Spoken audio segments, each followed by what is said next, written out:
For generations, Australian agriculture has been central to Australia's prosperity.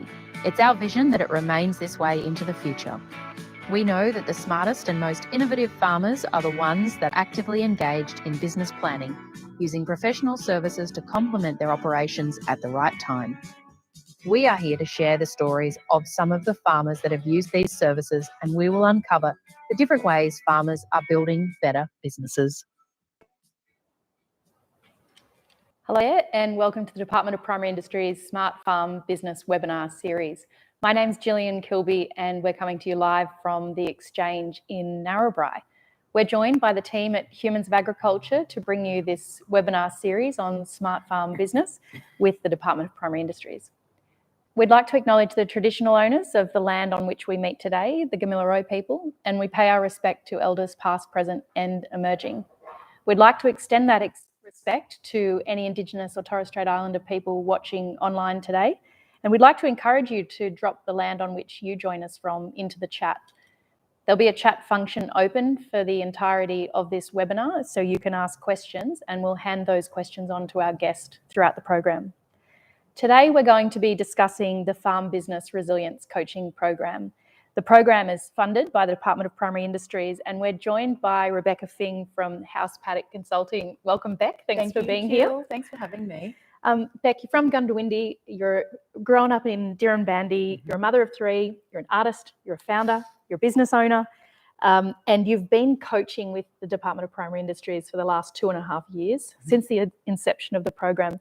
I'm really keen to hear about your career journey and how you landed here as a coach. Yeah, thank you, Jill. So that's a pretty solid list. It's very generous. I started my career actually. I studied a Bachelor of Rural Science at UNE. Were you a Rob girl or an Albies girl? I was a Rob girl. Yep. Actually, I was a proud Rob girl. Yeah.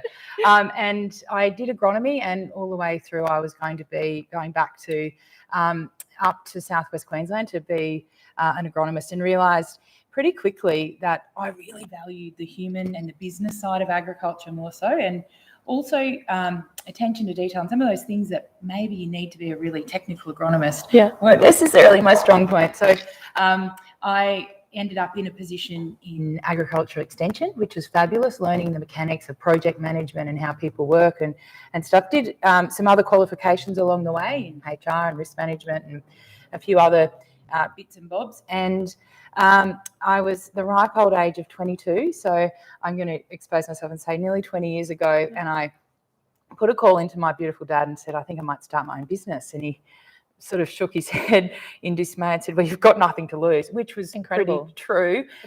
It's pretty wonderful advice from a father to say to his daughter, go for it. You've got nothing to lose. It was, look, I think it was anticipated to come across that way, but it also came across like, oh, well, go back and get a job if you don't make a go of it. So it was true. I didn't have a lot to lose. And so Paddock was born back then. And absolutely, I definitely didn't start as a business coach. I did a lot of project work for different industry groups, an extension of the work I'd been doing. But as time went on, I had the privilege of over a number of years of having been on, I can claim now, over 500 farms. And I used to say from Emerald to the Adelaide Hills, and I can now say across 6 states. So I haven't been to Tasmania. And this is in your Paddock consulting role across 500 farms in Australia to see the diverse range of agricultural businesses we have out there. 100%. So what we have seen, and just a bit of context there, it's auditing, it's training, it's consulting, all different things have taken me into these businesses. But you got to know the functionality of them. Mm-hmm. And I got to see a lot of things done really well and a lot of things done really badly. And as a result, Paddock has grown and evolved. And now we sort of sit under a bit of an umbrella of helping professionalise. And I say small business, majority of our work is in ag, but just businesses and really at every level. So we do a bit of work in compliance and a little bit of work in auditing, risk management, strategy, people, all of the things. So to go back and answer your question, Jill, how that it gave me the confidence to say maybe I could share some of these learnings as a coach, and also made me realise I didn't have to be an expert in every field to go in and be brave enough to ask the right questions. So that's, I guess, the abreasted version of what brought me to engage. I've had a really long and lovely relationship with New South Wales DPI in a number of fields across the time, different projects and the like. And when I was asked if I'd put my hand up to be a coach, I sort of questioned what value I could bring. And with a little bit of encouragement, I'm really glad that I'm part of the family. When you're a business coach with the Farm Business Resilience Program, what in particular do you do for your clients? What's the coaching role? It's a really good question. And for me, it's sometimes been a bit tricky because I do act as a consultant to farm businesses too, and I'm used to helping them and maybe doing some of the things, whatever needs to be done. Yep. But for me, the role of a coach really is encouraging a business to look outside the box, to basically I'm a massive subscriber to the notion that systems and structure create success. So we go in, we'll be brave enough to ask the hard questions. Yeah. Also bring in that fresh set of eyes. So ask, maybe challenge the status quo, ask, why do you do that? Because in agriculture, as you know, lots of things are done out of history and legacy, not necessarily because it's the right way. And sometimes because they've been done on the fly, it wasn't too broken, so it hasn't been fixed. So as a coach, and depending on the mechanism at which you use with the program at hand, we do lots of stuff on Zoom, which we all know is really effective and a nice way to connect. Sometimes some farm visits, sometimes some workshops, some group coaching sessions, but really just aim to support those businesses. And under this banner, there's some really tangible outcomes that each business owner will achieve or receive. They are a business plan and also a handle on a bank-ready budget. But we can also contribute to those businesses as a coach in any way that will build resilience for that business. Beck, you've also been on the other side of coaching. You're both a coach through the Resilience Program, but you're also a recipient of coaching in your own business. Can you tell me about why you choose to be coached? Yeah, for sure. So my coaching journey probably started with some personal and life coaching, back looking for some clarity and some direction as an individual. When you were 22, when you were 25, is it at every age? No, a little bit probably in the beginning, and I'm not saying that I'm finished there either. And sometimes, and I had a really blessed upbringing in childhood, like we all did in the bush, but you carry a bit of baggage, and just to unpack some different things. So that was an opportunity for someone outside of my life to ask why I do things the way I do. And then from a business coaching perspective, we do have a couple of different businesses.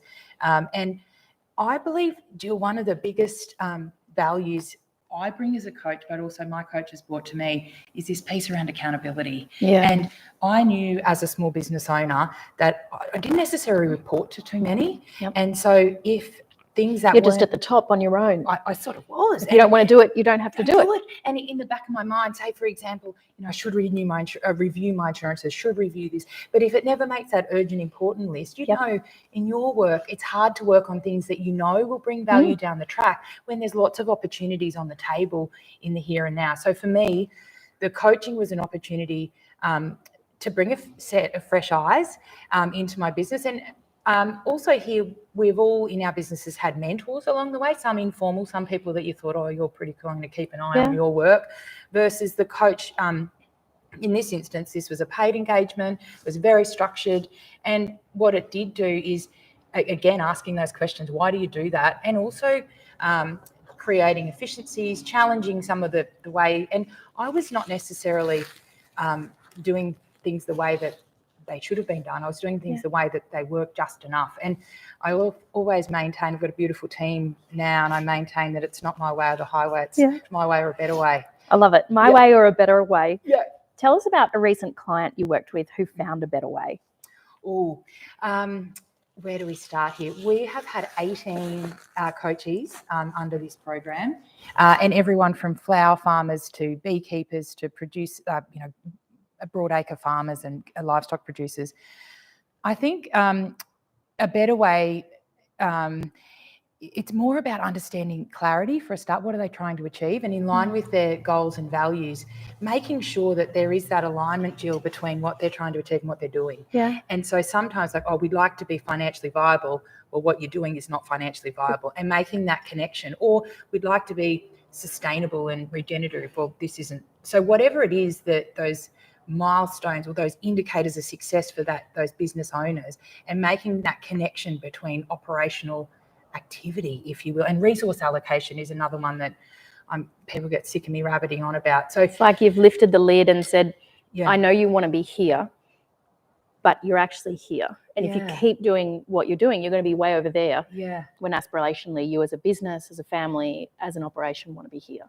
For sure. And look, we have a bit of a philosophy that's caged around a bit of a roadmap. So we put the destination is that business vision, mission, the legacy, the reputation. But then we need to work back and make sure we've got these guide rails in place to keep us on track. And that is, our budget. It is the way we're spending our time, we're spending our money, and we're using our skills, we're allocating our resources, our machinery, whatever it might be, and finding where those gaps in those guide rails are, and creating the way to pave the bricks, as you will, to get from where you are today to where you want to be at a point in the future. And usually I see my role as a coach as padding the gaps in those guide rails. So I want to talk about a few more recent clients, but first I think we'll jump to one of the case study videos. We're going to go and have a look at John and Jackson Lindsay, who are on the Kalang River up at Uranga, and we want to have a look at their experience in the Farm Business Resilience Coaching Program. We're on the Kalang River and Lindsay's Oyster Farm. We've been here for 35 years growing oysters. Myself, my wife, and I have 6 children. They've all been in the business at one stage. I've only got one left now. That's Jackson, who's in this program with me now. He's eventually going to take the oyster farm on. My role within the business is, I guess you'd say, I'm the manager. I keep an eye on things and make sure everything's running as it should be. The missus found an ad for the program on Facebook. She showed me it. Said, yeah, we need to get into this. And I spoke to mum and dad, and I didn't have to convince them. They were on board straight away. We applied for it. We had a Zoom meeting, and they asked us a few questions, what we wanted out of it, what we could see it being of benefit for us. And they got back to us and said, congratulations. Well, the Farm Business Resilience Program has been unbelievable from Jackson and myself. It's helped us with the financial side of it, giving us a little bit more initiative to take on tasks and progress a little bit more of the business of what we would have normally done. So every fortnight we sat down in front of the computer and we spoke to Stuart, our coach, for an hour and a half sometimes, and just sort of nutted out what we need to do, where we need to go. I'd say getting the floating bags in the water would have probably been my biggest win. So we primarily grow ours in rafts, which the oysters are suspended under them. But in other rivers, they're using a billow technique with floats on top. I went down to a farm in Merimbula and spent a week down there working with them, and I saw the benefits of it and saw the best way to do it and how to do it. And I can just see that in the future, for us, it's going to be the way to go. We have changed and we're starting to implement that system now, and it is going to change the business. The younger ones are growing faster. The bigger ones are fattening earlier, faster, better. We've only sort of just trialled it at the moment, but I can see our harvest window going from about 4 to 5 months to probably 6 or 7 months. That's just driving profit and the bottom dollar in the end. It probably would have happened, but it might have taken a little bit longer for me to implement it because it wasn't my idea. For me, not being very business minded or financially minded, I found that the biggest gain for me. Just going through spreadsheets and cash flow forecasts and just the money side of things was a big win for me. I think communication was a big thing. Me and Dad aren't the biggest communicators, and we've been pushed a lot to, talk more openly about, the business and where it's going and what we want. And I would say to anybody that even had the slightest thought about getting into a coaching program to get in and do it. It's helped us so much in the last 12 months, and I can see benefits coming forever with it. And we will keep in contact with our coordinator because he's willing to help us all the way through. I guess it just teaches you all about business, and you get financials, you get planning.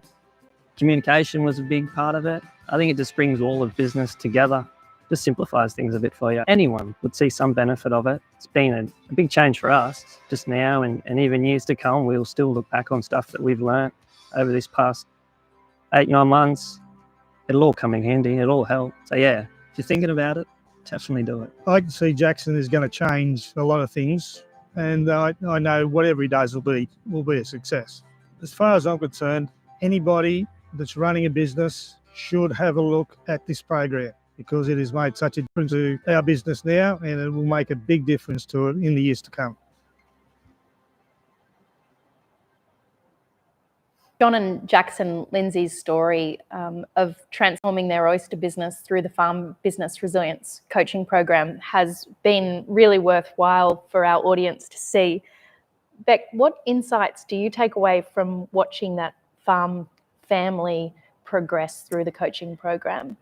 I guess a few things, Jill. Some of the highlights for me are probably around what we'd call some of the non-reportable benefits, which absolutely a handle on the figures and some really solid planning and risk management. But to hear them speak about improved communication when we're talking about that sense of fulfillment and achievement and satisfaction, where in a lot of instances, these farming businesses, we are farming with people we love the most, and they do double as our home. So some of that stuff and the warmth that comes through those stories, as well as some really genuine materialised financial gains.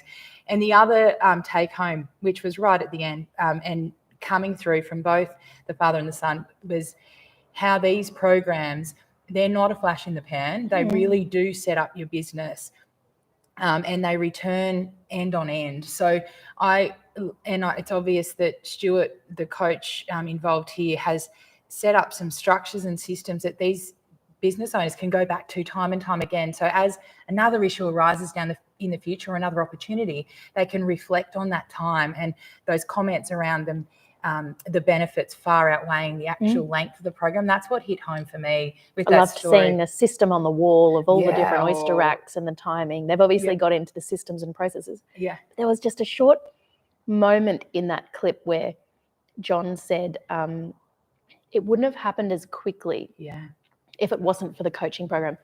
What is it about the coaching program that moves decisions along? For sure. I'm going to go back and say for some businesses it wouldn't have happened at all, because and in that instance, absolutely, it was going to happen. It just took some time, and we had to oil the cogs. But let's think about the businesses that have never had anyone or have had the time or opportunity to work on their business and take yourself out of that operational grind. Day to day, getting it done. Yeah, working so hard that to be a fly on the wall in your own business, which is what the coaching program really makes you do.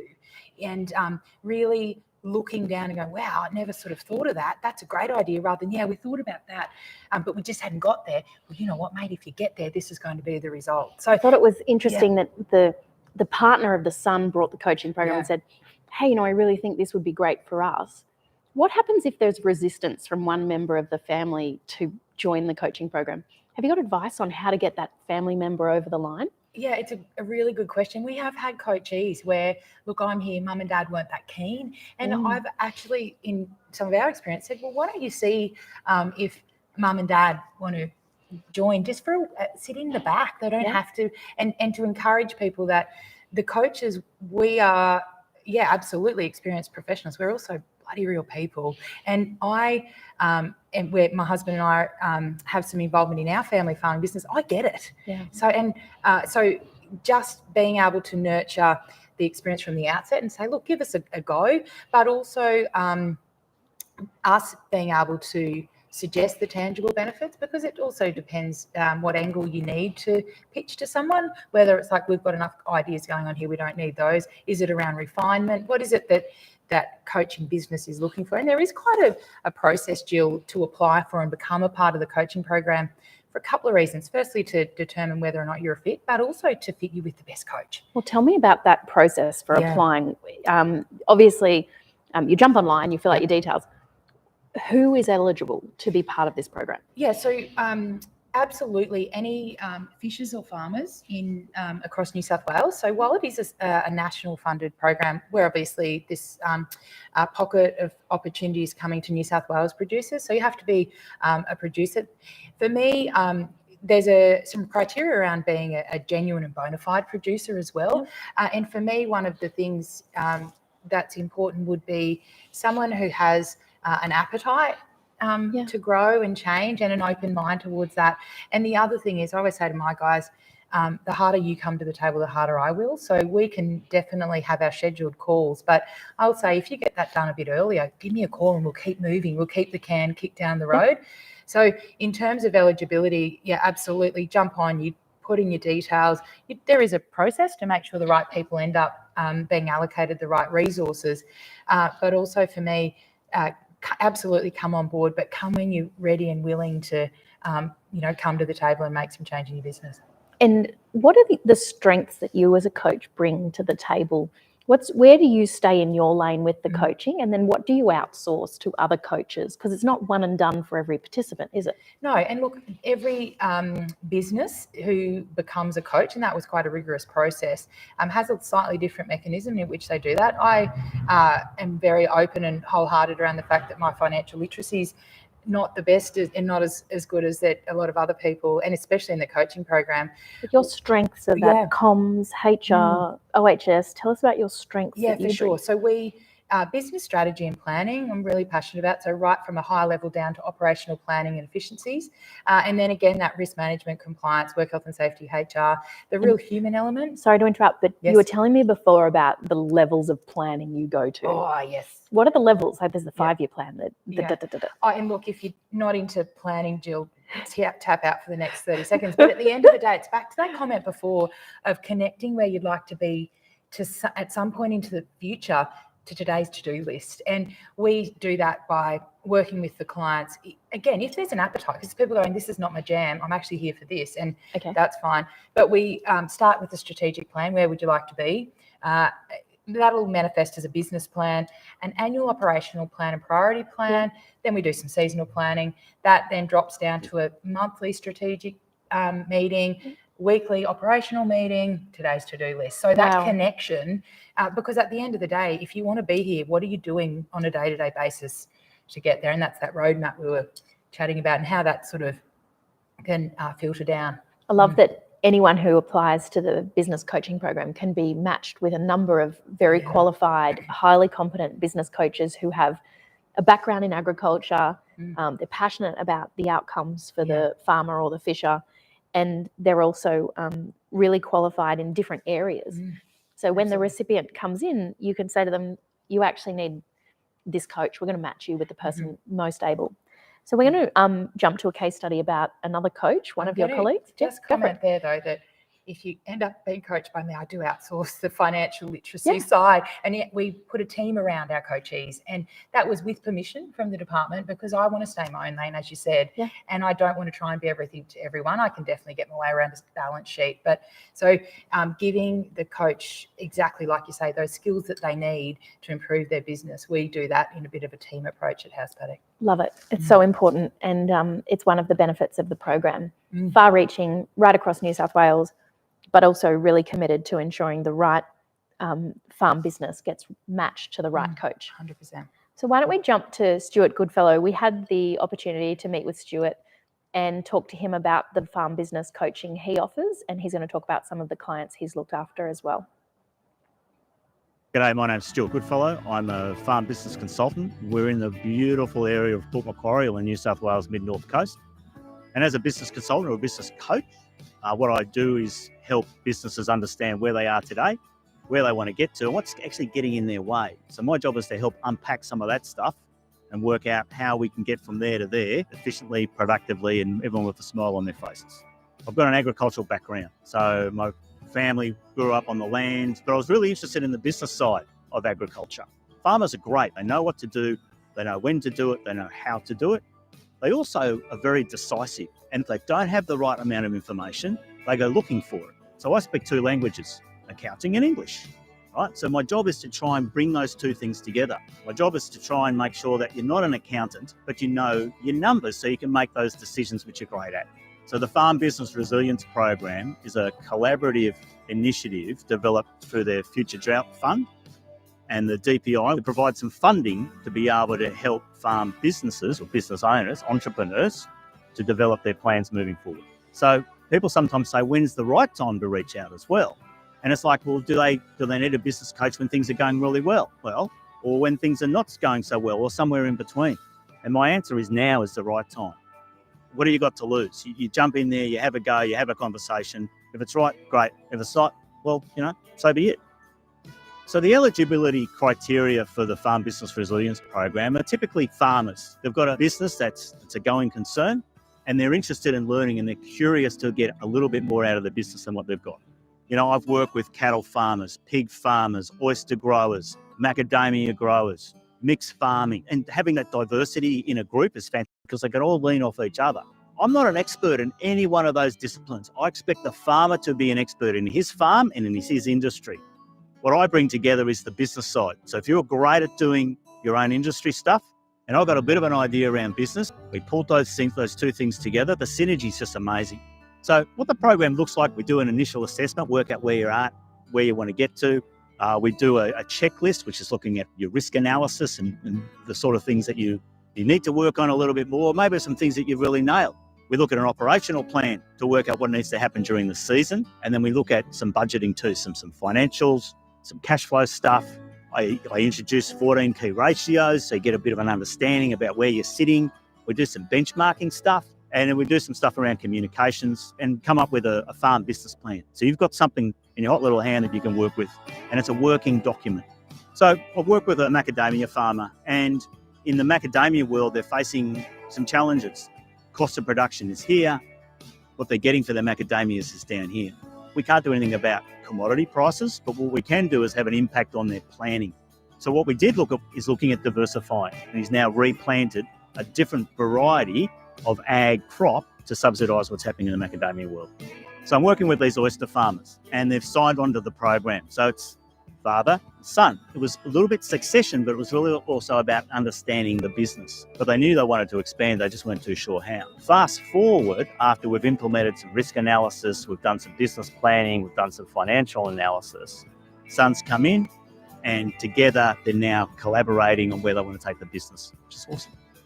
Some of the key things a business coach can help you with is making sure that everybody, all the stakeholders on the farm are aligned. We're all heading in the same direction. People need business coaching at different times of their business. It's not necessarily when they're at the high or the low or going down or going up. It really revolves around what it is that they need right now. Sometimes business coaching might go 3 months, 5 months, 10 months. I've got clients who are sitting with me now for 10 years. If we break through that plateau and they get to where they need to go, I walk away, which is great. So the process to join the program is really easy. You just go on the website. So you just type in Farm Business Resilience Program. You scroll down, there's a little tab there that says EOI, Expressions of Interest. If it's not 5 minutes, it's 3 minutes. Just put in your name and your details. They'll give you a call. They'll talk to you a little bit more about the program, and you can get started. So people often ask me, Stuart, what's the cost to business coaching? Yes, there's a financial commitment. This thing's heavily subsidised, but you do have to put your hand in your pocket. There is a cost in time as well. So you actually got to work on your business, not just in your business. But my question is, what's the cost if you don't do anything? Do you just keep going the way you're going and you're happy with that? Have you hit a plateau, or do you think your business can get a little bit better? And if you think that's the case and you can't get there yourself, then why not engage a business coach? You might be surprised with what's going to happen.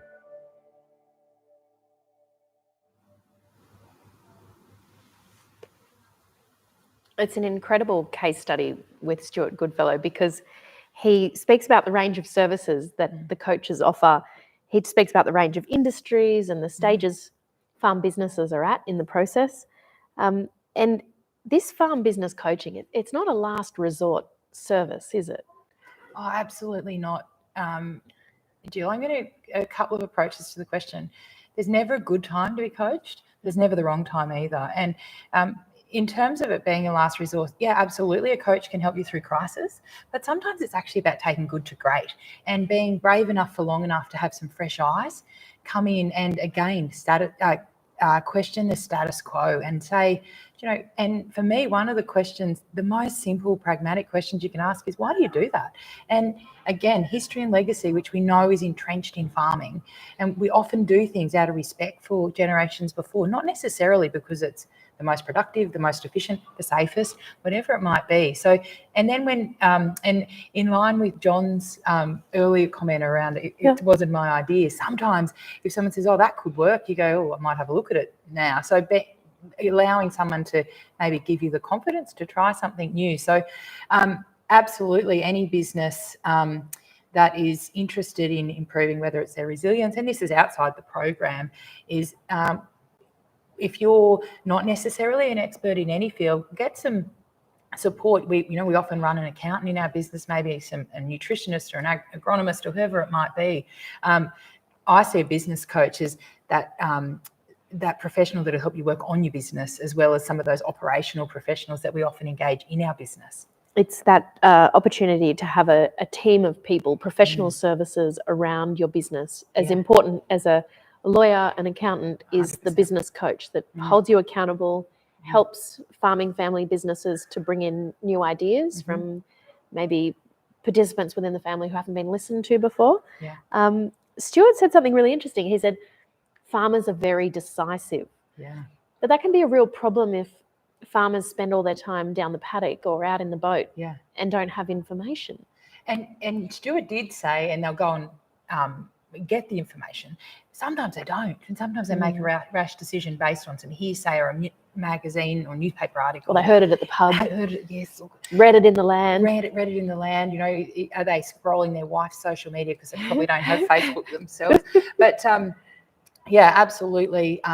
Helping that decision-making process and making sure that the right information is considered. And also quite often a coachee will come to me and say, oh, what do you reckon about this? I'm like, oh, mate, that's a research piece, which is a little bit of code for I don't know the answer, but also code for we can't make a decision on that until we get a bit more of a lay of the land. And how grateful are we these days that we do have access to great information? Yeah. And even it might be if you're coaching someone who is quite decisive and direct and forward going, like giving them a little sort of woo up and saying, hey, that looks good on paper or looks good in theory. Let's make sure it does look good on paper, and encouraging them to seek the information they need before decisions are made. I'm sure one of those, when you have a research question like that and you go back to the farmer and say, okay, there is a research question here. Let me pull in resources from Department of Primary Industries. Oh, 100%. Let me pull in resources from the research stations or the local land services.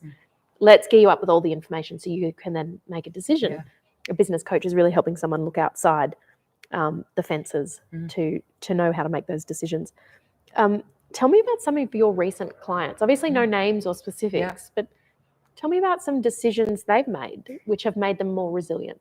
Yeah, for sure. We, as with Stuart, have had a range of clients, and I will promise I haven't been an expert in many or any of the industries really that we've ended up coaching in. You don't need to be the expert in the industry. You're the coach, they are the expert in their industry. Or you're connecting them, and whether it's me connecting them or encouraging them to find those connections. A couple of recent examples. I love sort of product diversity and diversification in business, especially if it can materialise some efficiencies or some productivities. And we've had businesses add really new arms to their business, either completely new that were outside of their core business at the beginning of the coaching. What's an example of that? It's like someone who grows, has a traditional cattle business, goes and produces bone broth for the Sydney market. What's an example? Well, we've had a flower producer that now runs floral arranging workshops using her own products, but also has a dried flower and a dahlia tuber business that it was a throwaway comment that she has excess dahlia tubers, but there's a real opportunity in the market. Before you know it, we've connected her with a graphic designer. She's got a website and she's now making a real business out of that. We have, worked with a garlic producer, and this was an interesting one. And the model of the business coaching has slightly changed and will continue to evolve and be flexible and agile. But in an earlier iteration, we visited the farms and we visited these beautiful garlic producers down in the Canberra Basin, and they had these little miniature Highlanders, and they were talking about how they were trying to get another one and blah, blah. Anyway, long story short, we, as a group, and then we sort of continued it on, encouraged them to increase that herd at a rate of knots, and they did. And now... How did they increase the rate of herd at the rate of knots? Because you can only breed so fast. So we were talking about, they did have some funds that they could invest, and they went and there was a dispersal started and they bought heifers you know, rather, and that, don't get me wrong, at this point, these two little cows were their pets. Yeah. And it was actually a fellow a wool producer from Dubbo said, that's where your money is, and pointed at these little cows. And before you know it, we created a little business plan and ran some figures if we were to buy these heifers, and the cost of these, Jill, was incredible. But there's also another extension of that. Then we thought, well, hang on, what if we can encourage these people we sell these calves to have calves themselves, and that could be fun in your backyard in Sydney, or your hobby block on the outskirts of Sydney. So then they ended up buying a bull, and they're, you know, selling semen for the And so just examples, and look, that's a very sort of specific example, but one of the other examples in terms of decision making and is just even formalising communication structures within a family business. So where you've got some brothers, and we worked with a couple of really clever brothers, have a big Wagyu operation, and they got on really, really famously, and it was a really good operation. But when you involve some wives and some other external parties, we just that need to, again, professionalise some of the elements of their business. So how did you do that? What would be an example of professionalising their business? A little bit of separate. There was a lot of conversation around balance. So we separated work and life, even though they lived on farm, and that was necessitated. Both have small children, and we made sure even things, Jill, like, and this sounds so basic and fundamental, but until I said, guys, how long since you've had a breakaway with your family? Oh, we can't afford it. We can't afford not to. So putting some holidays and structure, the way they manage their teams, just sort of, when I say professionalising, formalising some of that, so it's not as ad hoc, and I hope that works. And it was a bit more like a regular meeting. Yes, correct. So as it turned out, we had that monthly meeting that wives were involved in. We talked about what's on, what are the pressure points, how's everyone travelling, open lines of communication, allocation of people and product, and all of the things that were going to make that next month a success. And then that fed into a weekly operational team meeting. So everyone, when we talk about that roadmap, Jill, everyone was on the same page. They're on the same path. They're on the same bus. And we looked really specifically about where there was any, not necessarily conflict, but where we're deviating, getting off track, what was causing that, and sort of. And do you attend all those meetings, or do you set them up and then set them free?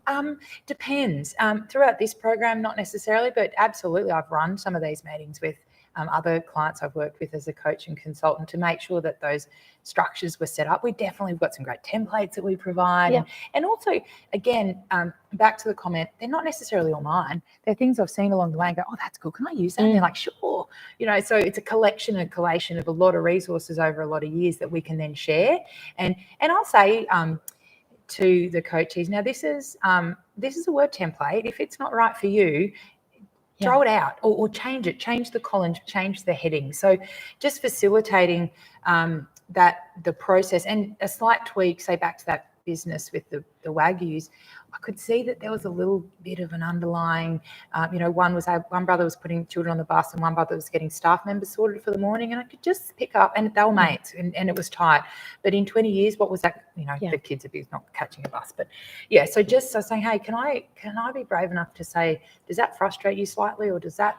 And I'm not interested in poking the bear, but I am interested in making sure that the symptoms that are manifesting to the top are really the ones that are genuinely. And you have to be brave to ask those questions. Yeah, absolutely.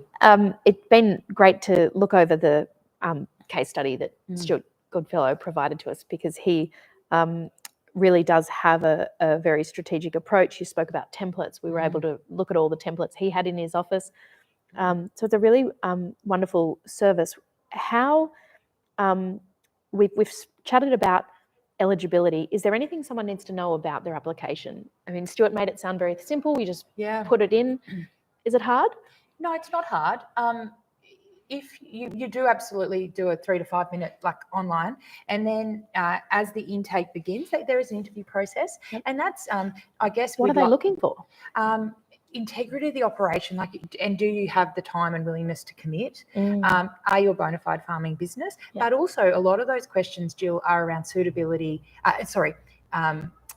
Aligning you with the right coach. And we also did surveys on our coaching style, and we've all been through some of those behavioural questions to know how we prefer to coach, so then we can be matched with people that not only have that content requirement that matches our skill set, but also we will give ourselves the best chance to click with.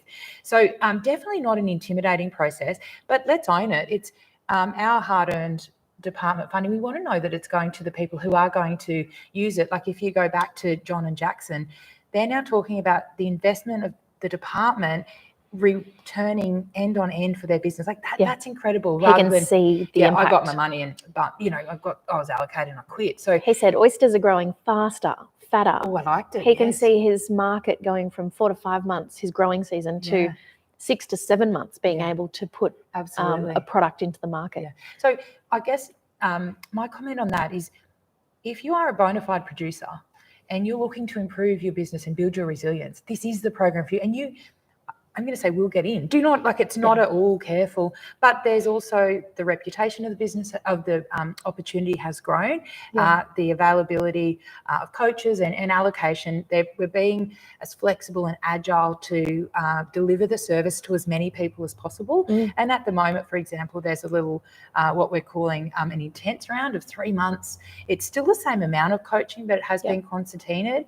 And look, that may change again based on feedback, based on the requirement of the producers, because at the end of the day, the Future Drought Fund really is about building the resilience of primary producers, fishers and farmers across New South Wales, and this program will continue to evolve to do that. And I'm involved with a couple, I don't know if I'm allowed to say this, but I'm involved in a couple of other programs. I'm allowed to say that. What I don't know if I'm allowed to say is this one's so far in front, it's lonely. It's incredible. It's a really good program. It's a good program. This program was born out of the Future Drought Fund. It was born out of Department of Primary Industries, and it's also born out of the need for farming businesses to be more resilient post-drought. Now, 2020, worst drought in known European history in Australia. And one of the challenges we face right now is regional parts of New South Wales are back in drought. We've got some areas drought declared or awaiting a declaration status. Are you seeing more people come to the program or seeking out different services as a result of this drier weather? It's a really interesting time, isn't it? And I'm seeing that the shock of the last drought hasn't subsided enough, and the need enough, and it's still quite raw. There's some talk around we can't go through this again, we can't do it again. So that requirement to make some really calculated decisions is there and on the table. And you mentioned 2020. Well, we're aware we've got country at Dirranbandi. It's drier than that in the last 12 months. Right. So we have actually nearly matched that record year. And the fact that we came off a decent season, it's actually, the mentality is a little bit tricky, isn't it, at the moment? And tricky is an interesting use of words. I don't know if tricky is the right word. For me, it's even a little bit alarming. Are we seeing people come through? Either yes and being proactive, or no and sticking their head in the sand. I don't know if there's much middle ground, Jill, which makes me a bit nervous. It certainly brings up levels of stress for me, thinking about going back into drought, and probably just encourage anyone listening that if you are feeling the impact of stress of going back into drought, please reach out for help as soon as you can. I've got some questions that have come in. Millie has messaged us to say she's loving the chat and she's interested to know, have you seen an evolution in the farming community's attitude to honouring traditional or legacy while also driving forward with change? So honouring traditional farming practices while also really pushing forward with change. Yeah, it's an interesting one because it really is a blend of tradition and progress, isn't it? So Dr. Ian Plowman's work, he talks a lot about the level of innovation in farming and what drives that, and it is around whether the industry is more likely to be multi-generational, because if Pop's still on the farm penciling in the sheep yards, or he's still the one that drives the chaser bin, the likelihood of doing it Pop's way. So I think there's some really delicate and gentle conversations that do happen there, and when they do happen well and with respect, progress is embraced a little bit more wholeheartedly. And have I seen a shift? I think there's been a shift in necessity over the last 15 years. So around being more compliant, it's around being more efficient and productive. So doing things the way we've always done them and getting the results we've always got won't necessarily cut it. So maybe a shift out of necessity, and when it's done with respect, there can be the harmony that we're hoping for. Because like I said, in farming, if we're farming with our family, you can't just quit your job and leave. You're usually living next door, and it's affecting the Christmas table, Jill. So whether or not I've answered Millie's question, I think, yeah, there has been a shift out of necessity. And the other work that Ian Plowman's done is the link between that innovation and the profitability of the industry. Because if Pop can afford to leave the farm, we then try different things. And I just say that respectfully. So whether or not the profitability is there, to invest in new machinery, equipment, technology, learning, time off farm, working on your business as much as the grind of working in it. We spoke about this with Len Sykes and with Isabel Knight, that if farming is all Pop's ever known and all Pop's ever done, the ability for change or for them to leave farming is very low.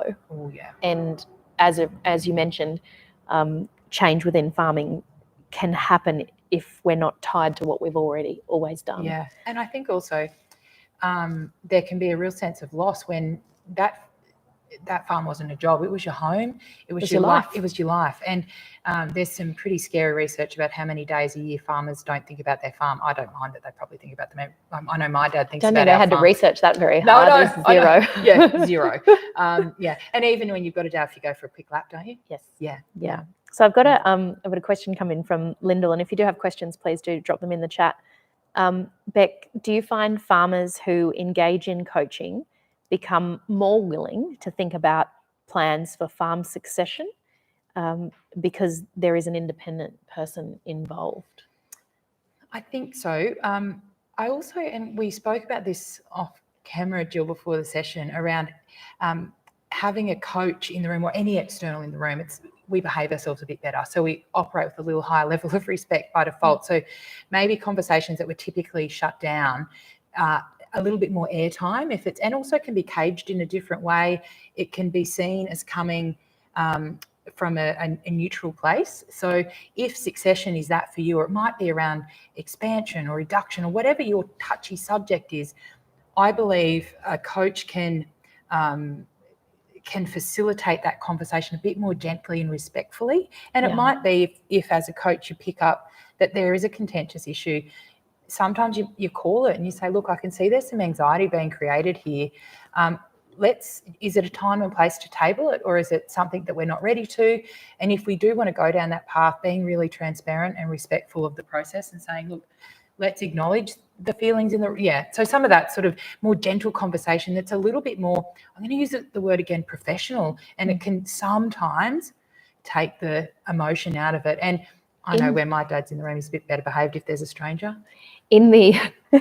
Everyone's family is better behaved if there's a stranger.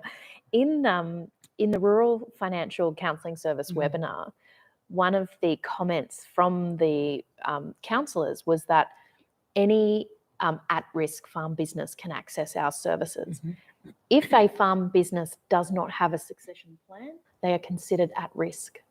Wow. Do you ask the businesses that you're coaching, do you ask them if they have a succession plan? Do you open that can of worms? Oh, absolutely. We ask this. By the end of it, we're a pretty good mate. Do many There's of not them? much that's off the table. But in terms do many of them have it? Look, I'm going to suggest a lot of them. If I was going to slap some statistics around, I'd say maybe 30% head in the sand. 30% have started, or maybe a bigger portion. Yeah, we've started the conversations. It's not final, but there is a higher appetite. And say, for example, the incredible team at Proactive do such great work that there is a higher portion that are seeing the value in investing properly to do it, and especially if there's complexities around off-farm children and or siblings and the like. So we do end up finding out where we're at and who else is involved in the business just through some really general questions and getting the lay of the land. And who's still around, who's moved on, who's who in the zoo. So we usually table the question, if you will, and as it comes back, we're dealing with that. I do understand, and we can seek some clarity on this and maybe distribute it, but anyone who has been involved in the coaching program does get some support around some of the earlier conversations in succession. Yes. And that opportunity, I understand, exists if it through the process. One of the things that Proactive said in the webinar we did with Proactive is, while it is an important process that requires external support, you can't afford not to do it. 100%. It was interesting. I, on behalf of the program, did some work with beautiful Jess, the general manager of Proactive. We did attended a couple of sessions together. Anyway, I was speaking about running a successful business, and then she was to speak about succession planning after, and she hopped up and said, if you do what Beck said, you won't really need me. And it was about putting those systems and structure and communication plans and understanding that clarity of direction. So and we talked about how the first portion of my presentation mirrored hers. So it was interesting to suggest, and it was just about planning. Smart farm businesses are well planned. Yeah, are well planned. I've got a couple more questions. So given we're getting close to the end of time, we're going to go rapid fire through these questions. But this one from Greg: I see farmers in the dairy industry come up with excellent plans following initial consultation, goal setting, though many seem to lose motivation on the actions over time, in 6 to 12 months. Do you see that a lot? What do you recommend to remedy that? Absolutely. And look, we're in a rapid fire phase of the program at the moment where I'm hoping to set up with my current coachees some stuff with the hope they're going to do it when I leave. And I said earlier in the piece, accountability is such a valuable asset. We run the alumni program for the coaching program, and we set up a peer-to-peer mentoring process to counteract some of that, Jill, because it's so true. Like, I don't have to So the alumni get folded into a network, and they check back in every 6 months, say? Well, no, what we do is we pair two like-minded businesses and say, hey, you don't have a coach anymore, but check in with them. And look, functional and still in its earlier iterations, but that peer-to-peer mentoring can act for that accountability. But if you haven't been involved in coaching, find someone who thinks either like you or challenges your thinking and say, hey, I need you to keep me on track. How can I, how can I do that? And maybe it is a bit of a, mates keeping each other, because I do believe accountability, in line with what Greg is saying, is really, really tricky. Greg's also asked, is there any insights that are common across industries? So he's seeing the dairy farmers lose their motivation. They set up their goals, they do their goal setting, and then they lose their motivation. Are there other industries that are similar to the dairy industry, and have they overcome it? I'm going to turn the question on its head and suggest that some of the greatest wins we have in the coaching program is improvement in planning and improvement in communication. So that's where there's the biggest opportunities for growth across, irrespective of the industry. So planning and also improving efficiencies. Mel's asked, hi Beck, have you had any of the farmers continue working with you after the coaching program? Yes, we have. Yeah, fantastic. We have a limited capacity. And the other thing, Jill, is I'm really conscious, if I believe we've done enough with the coaching and they need to stop the talking and start the doing, back to Greg's comment, I'm going to say, Hoy, go and do what we've started, finish it off, and then come back to me. But yes, there are some coaching programs, coachees that we continue to work with. Incredible. What happens in the first coaching session? We chew the fat. I get to know them, get to know the coachees, ask lots of questions, and then we pretty quickly move into ask questions around where do you want to be in 10 years' time, right? We're getting people writing their own eulogies and ads for their farm business. Yeah, wow. If you want to sell your business in 50 years, what is the world saying about you? What's on the front page of the land? And then we start reverse engineering that. So really understanding what you're trying to achieve. And then the next stage is, right, that's what you want. Where are you currently at? So getting that state of play. One more question on process that's come in. What's the intensity and interval between sessions? So if someone's watching this thinking, can I really commit to this? So it depends. The program is really flexible and agile to meet the needs of a cohort at the time and also requirements of the program at large.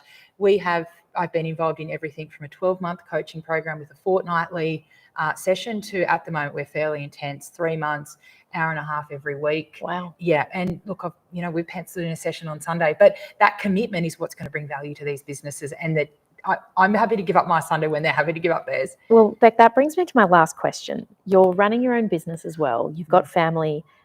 You've got so many things on your plate. Why do you do business coaching? That's a really good question. I like turning a question on its head. I wouldn't do it if I didn't think we brought value.